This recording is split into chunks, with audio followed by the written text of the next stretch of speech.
नमस्कार फ्रेंड्स, बहुत बहुत स्वागत है आपका। देखिए टॉपिक है हमारा इतिहास का, जिसमें सिंधु घाटी सभ्यता, वैदिक सभ्यता, महाजनपद काल एवं मगध साम्राज्य, इससे काफ़ी ज़्यादा महत्वपूर्ण प्रश्न जो है हमारे बनते हैं और एग्जाम्स में पूछे जाते हैं।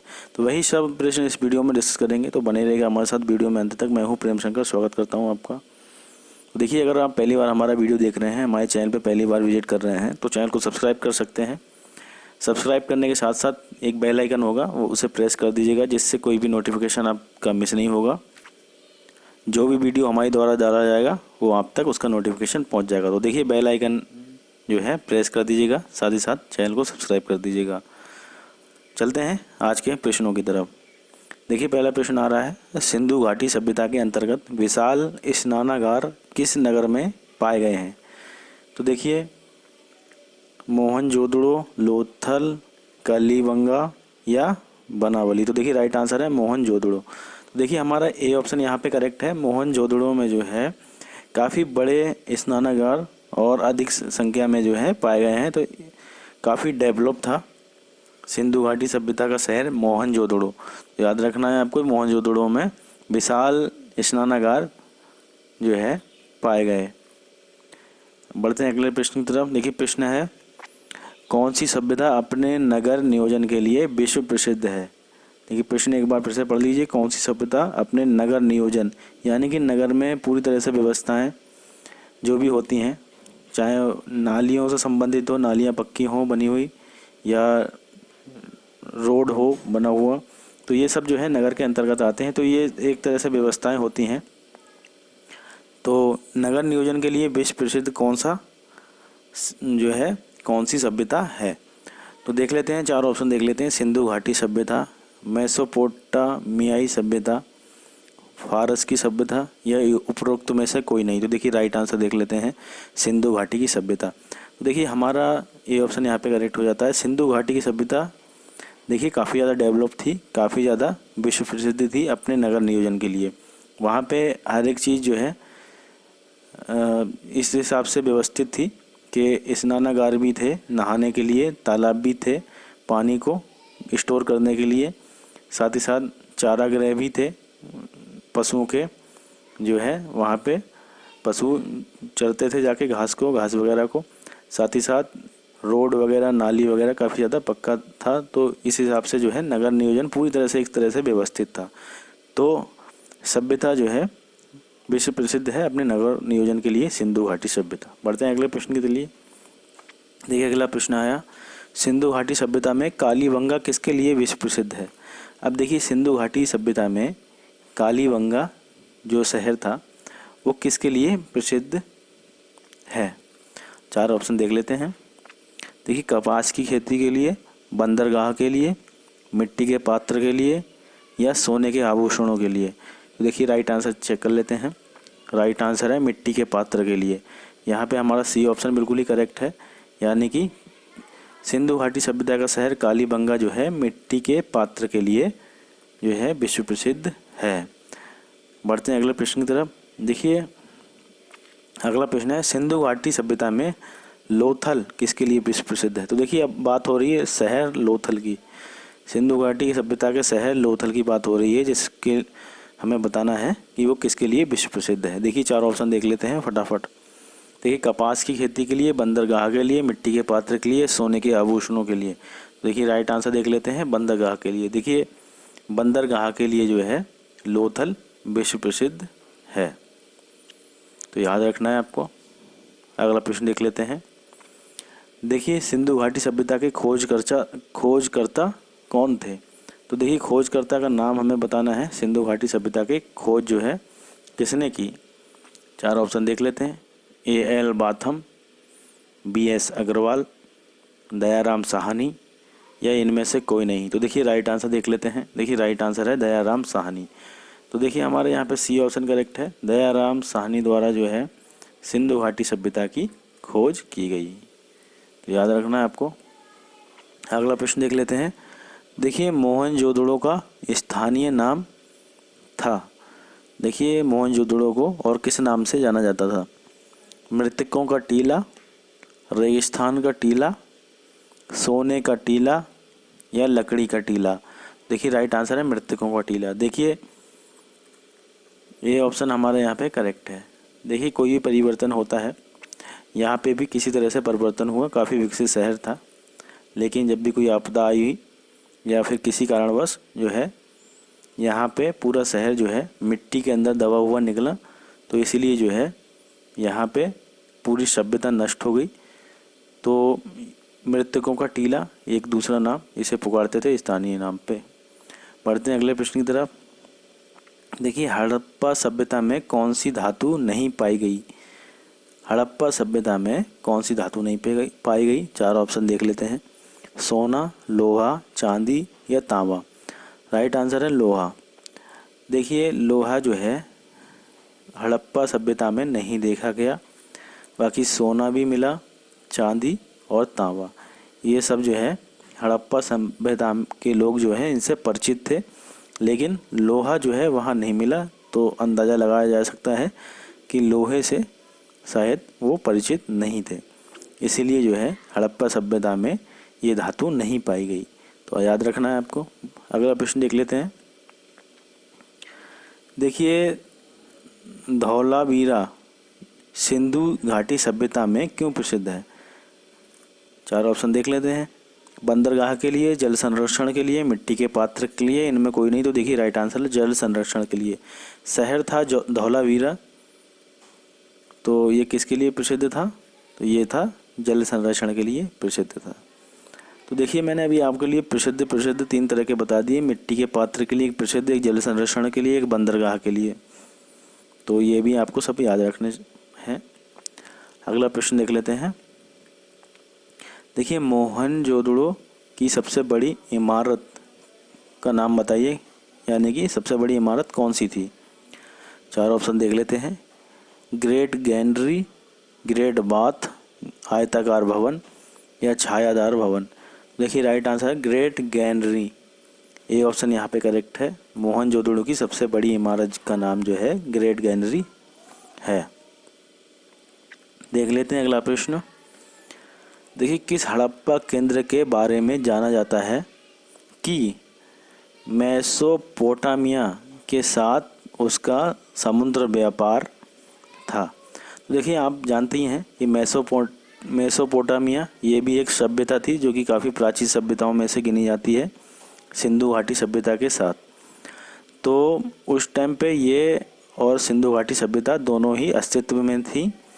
तो बताया जाता है कि किसके बारे में जो है समुद्र व्यापार था। तो चूंकि मैं राइट आंसर जो है 4 ऑप्शन आपके थ्रू हैं, बता दीजिए इनमें देख के, 4 ऑप्शनों को देख के। तो देखिए राइट आंसर देख लेते हैं। राइट आंसर है लोथल। तो देखिए लोथल जो है, लोथल के साथ मेसोपोटामिया का सीधा समुद्री व्यापार था। तो याद रखना है आपको, ये 2 हैं मेसोपोटामिया और लोथल, इनका आपस में समुद्री व्यापार था।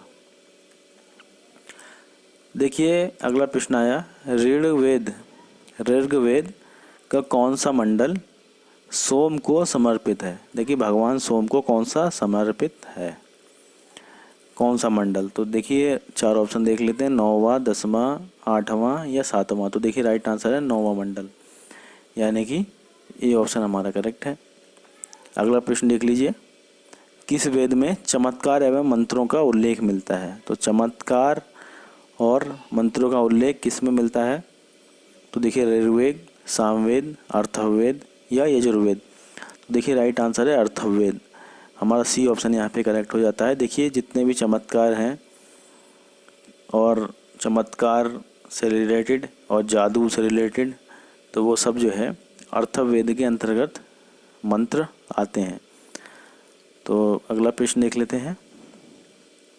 देखिए कौन सा वेद सबसे ज़्यादा प्राचीनतम है? देखिए सबसे ज़्यादा प्राचीनतम वेद जो है इसमें पूछा गया है प्रश्न में, बता दीजिए। 4 ऑप्शन आ रहे हैं।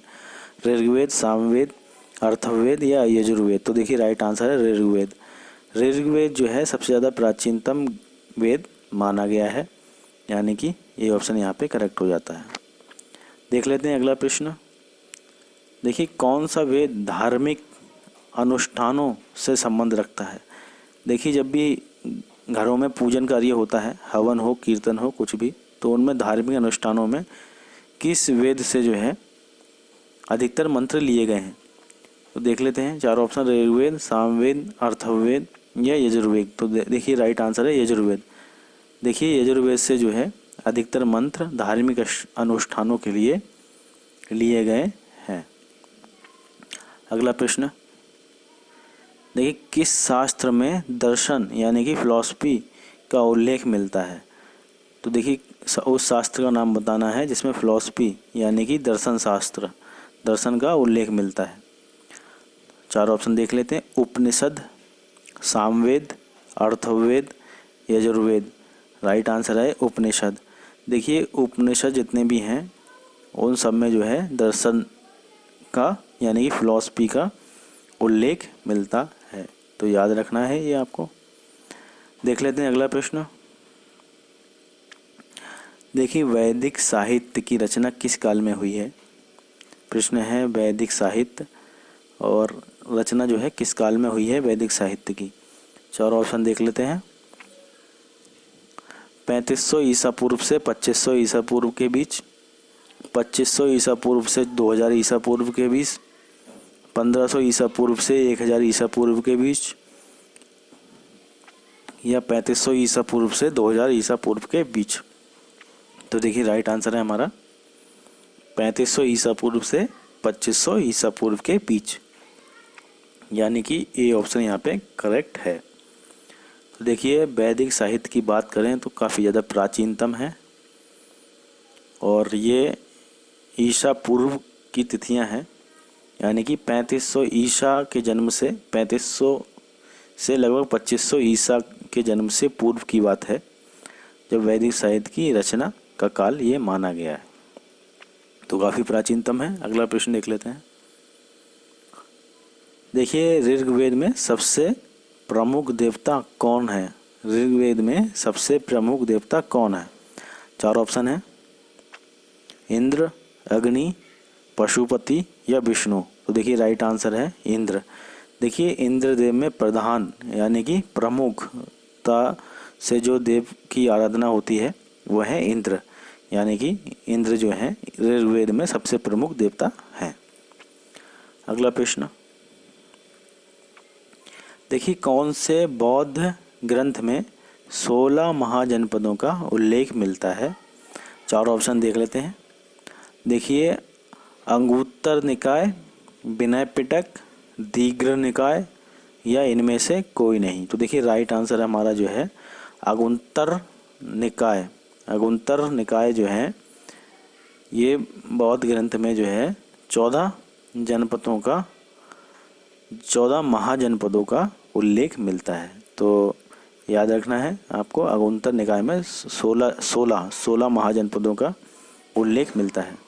तो देखिए कन्फ्यूजन ना हो, प्रश्न एक बार फिर से पढ़ लीजिए, कौन से बौद्ध ग्रंथों में 16 महाजनपदों का उल्लेख मिलता है? तो 16 महाजनपदों का उल्लेख जो है अंगुत्तर निकाय में मिलता है। बढ़ते हैं अगले प्रश्न की तरफ। देखिए प्रश्न है, नंद राजवंश का संस्थापक कौन था? नंद राजवंश का संस्थापक कौन था? चार ऑप्शन देख लेते हैं, महापद्मनंद, गजानंद, धनानंद या इनमें से कोई नहीं। तो देखिए राइट आंसर देख लेते हैं। देखिए राइट आंसर है महापद्मनंद। हमारा ये ऑप्शन यहाँ पे करेक्ट है। महापद्मनंद जो है नंद वंश के संस्थापक थे। अगला प्रश्न देखिए, बिंबिसार किस राजवंश के राजा थे? काफ़ी इंपॉर्टेंट प्रश्न है। बिंबिसार जो है किस राजवंश के राजा थे? चार ऑप्शन देख लेते हैं, हयक वंश, मौर्य वंश, शुंग वंश या नंद वंश। तो देखिए राइट आंसर है हमारा हयक वंश। हयक वंश के जो हैं राजवंश के राजा और संस्थापक जो हैं बिंबिसार को ही माना गया है।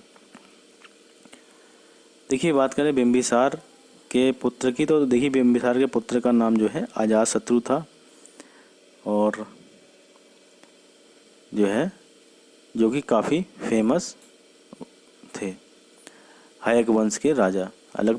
अगला प्रश्न देखिए, जैन ग्रंथों को किस नाम से पुकारा जाता है? प्रश्न है, जैन ग्रंथों को किस नाम से पुकारा जाता है? चार ऑप्शन देख लेते हैं। देखिए अंग, चरित्र, निबंध या इनमें से कोई नहीं। तो देखिए राइट आंसर हमारा है यहाँ पे अंग। देखिए जो भी जैन ग्रंथ है उन्हें किस नाम से पुकारा जाता है? उन्हें जो है जैन ग्रंथ जो हैं, जितने भी पवित्र ग्रंथ हैं जैनों के, उन्हें अंग नाम से पुकारा जाता है। तो यानी कि यहाँ पे ये ऑप्शन हमारा करेक्ट है। देखिए अगला प्रश्न है आपकी स्क्रीन पे, गौतम बुद्ध कौन से गणराज्य से थे? गौतम बुद्ध कौन से गणराज्य से थे? शाक्य, सवारा, सौरसेना या इनमें से कोई नहीं। तो देखिए राइट आंसर है शाक्य। ये ऑप्शन हमारा करेक्ट हो जाता है। गौतम बुद्ध जो है शाक्य गणराज्य से थे। देखते हैं अगला प्रश्न। देखिए उस चीनी यात्री का नाम बताइए जो बौद्ध ग्रंथों की तलाश में भारत आया था। देखिए उस चीनी यात्री का नाम बताना है जो बौद्ध ग्रंथों की तलाश में जो है भारत आया था। 4 ऑप्शन है, सॉन्ग जैंग, वैंग डैन, चाओ चैन, ही हैंग। देखिए उच्चारण आप सही से कर लीजिएगा, इनका नाम अलग ही रहता है। तो प्रश्न का हमारा उत्तर है सॉन जैंग। सॉन जैंग जो है चीनी यात्री था जो बौद्ध ग्रंथों की तलाश में भारत आया था। यानी कि ए ऑप्शन हमारा यहाँ पे करेक्ट हो जाता है। तो देखिए उच्चारण थोड़ा बहुत हो सकता है आगे पीछे होता हो, लेकिन स्पेलिंग बिल्कुल सही है, याद रखिएगा। अगला प्रश्न देखिए, त्रिपिटक धर्म ग्रंथ किस धर्म से संबंधित हैं? यहाँ रेगिस्तान में बताना है त्रिपिटक धर्म ग्रंथ किस धर्म से संबंधित हैं। 4 ऑप्शन है, जैन, बौद्ध, हिंदू या सिख। तो देखिए राइट आंसर हमारा जो है बौद्ध धर्म, यानी कि यहाँ पे बी ऑप्शन हमारा करेक्ट है। देखिए अगर हम यहाँ पे बौद्ध भर देंगे तो हमारा सेंटेंस बिल्कुल सही हो जाएगा। त्रिपिटक धर्म ग्रंथ बौद्ध धर्म से संबंधित हैं। ठीक, प्रश्न अगला आपकी स्क्रीन पे आ चुका है। देखिए गौतम बुद्ध की मृत्यु के तत्काल बाद किस परिषद को आयोजित किया गया था? 4 ऑप्शन है, पहली, दूसरी, तीसरी या चौथी। तो देखिए पहली जो है परिषद को आयोजित किया गया, यानी कि पहली बौद्ध संगति आयोजित की गई थी। तो यहाँ पे जो है राइट आंसर जो है हमारा ए ऑप्शन करेक्ट हो जाता है। बढ़ते हैं अगले प्रश्न की तरफ। देखिए प्रश्न है, महात्मा बुद्ध के उपदेश किस भाषा में हैं? महात्मा बुद्ध के उपदेश किस भाषा में हैं? देख लेते हैं 4 ऑप्शन, पाली भाषा, हिंदी भाषा, उर्दू भाषा या इनमें कोई नहीं। तो देखिए राइट आंसर हमारा जो है वो है पाली भाषा। पाली भाषा में जो है महात्मा बुद्ध के उपदेश हैं। देख लेते हैं अगला प्रश्न। देखिए जैन धर्म में कुल कितने तीर्थंकर हुए? जैन धर्म में कुल कितने तीर्थंकर हुए? 4 ऑप्शन है, 20, 21, 22 या 24। देखिए राइट आंसर हमारा जो है वो है 24 तीर्थंकर, यानी कि डी ऑप्शन हमारा यहाँ पे करेक्ट है। जैन धर्म में कुल 24 तीर्थंकर हुए। महावीर स्वामी जो हैं अंतिम तीर्थंकर थे। तो याद रखना है आपको। देखिए प्रश्न है, संथारा, और यहाँ पे रेगिस्तान भरा हुआ है, समुदाय का एक धार्मिक संस्कार है। तो 4 ऑप्शन देख लेते हैं और सेंटेंस कंप्लीट कर लेते हैं 4 ऑप्शन में। देखिए जैन, बौद्ध, सिख या हिंदू। तो देखिए राइट आंसर हमारा है जैन, यानी कि ए ऑप्शन हमारा करेक्ट है। जैन अगर हम यहाँ पे भर देंगे इस खाली स्थान में तो हमारा सेंटेंस कंप्लीट हो जाएगा। देखिए संथारा जैन समुदाय का एक धार्मिक संस्कार है। ठीक है, अगला प्रश्न देखिए, विश्व प्रसिद्ध तक्षशिला विश्वविद्यालय वर्तमान में किस देश में स्थित है? भारत में, पाकिस्तान में, अफगानिस्तान में या बांग्लादेश में? तो देखिए राइट आंसर हमारा जो है वो है पाकिस्तान में। देखिए बंटवारे के बाद जो है पाकिस्तान में ये पहुंच चुका है, यानी कि वर्तमान की परिस्थितियों की बात करें तो तक्षशिला विश्वविद्यालय जो है वो कहाँ पे है स्थित है? वो है पाकिस्तान में। अगला प्रश्न देखिए, गौतम बुद्ध ने महापरिनिर्वाण कहाँ पे लिया था? चार ऑप्शन है सारनाथ, वाराणसी, कुशीनगर या कपिलवस्तु। तो देखिए राइट आंसर हमारा जो है वो है कुशीनगर। देखिए महात्मा बुद्ध की मृत्यु की घटना को महापरिनिर्वाण कहा जाता है और ये महापरिनिर्वाण जो है कहाँ हुआ, ये कुशीनगर में ये घटना हुई, तो याद रखना है आपको। साथ ही साथ आपको यहाँ पे ये भी बता दें कि इनका जन्म जो है, जन्म की बात करें तो कपिलवस्तु के समीप लुम्बिनी नामक स्थान पे हुआ था। महापरिनिर्वाण यानी कि मृत्यु के बाद जो है इनके स्तूप जो है बनाए गए। तो देखिए इस स्मृति में इनके स्तूप बनाए गए हैं, आपको याद रखना है। यहाँ पे देखिए आपके 2-3 प्रश्न यहाँ पे बनते ही हैं, अगले हर बार जो है पूछा ही जाता है। जब भी बौद्ध धर्म से संबंधित प्रश्न आते हैं तो जन्म और मृत्यु, परिनिर्वाण, स्तूप, इनसे संबंधित प्रश्न आते हैं। तो देखिए जन्म हुआ कपिलवस्तु के समीप लुम्बिनी नामक ग्राम में, महापरिनिर्वाण हुआ कुशीनगर में और महापरिनिर्वाण के बाद जो है स्तूप बनाए गए। और साथ ही साथ एक जो है सारनाथ में जो है इन्होंने अपने उपदेश दिए। अगला प्रश्न है, देखिए महावीर स्वामी का जन्म कहाँ हुआ। महावीर स्वामी का जन्म कहाँ हुआ, 4 ऑप्शन देख लेते हैं। कुंडग्राम, लुम्बिनी, कुशीनगर या इनमें से कोई नहीं। तो देखिए राइट आंसर हम लोग देख लेते हैं, राइट आंसर है कुंडग्राम।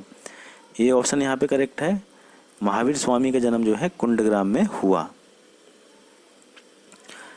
देखिए जैन धर्म के प्रथम तीर्थकर की बात करें तो देखिए प्रथम तीर्थकर कौन थे, ऋषभदेव जो हैं जैन धर्म के प्रथम तीर्थकर थे और इन्हें ही जैन धर्म का संस्थापक माना गया है। जैन धर्म का इन्हें संस्थापक माना गया है, तो ये भी आपको याद रखना है। वास्तविक संस्थापक की बात करें तो महावीर स्वामी हैं, लेकिन जैन धर्म का संस्थापक ऋषभदेव को माना गया है और ये पहले तीर्थकर हैं। अंतिम तीर्थकर की बात करें तो महावीर स्वामी थे।